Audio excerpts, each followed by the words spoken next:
Hello everyone, in this video I'll show you how to make a nested pie chart in Excel step by step. First, enter the data in table format.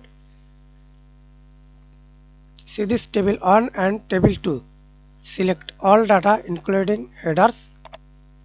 Example, select go to Insert tab,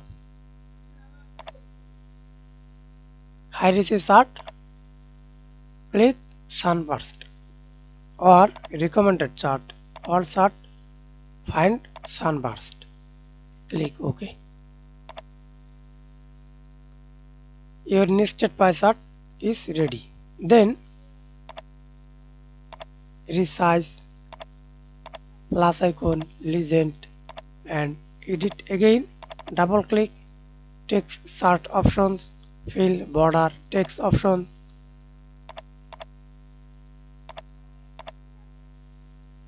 and change chart color.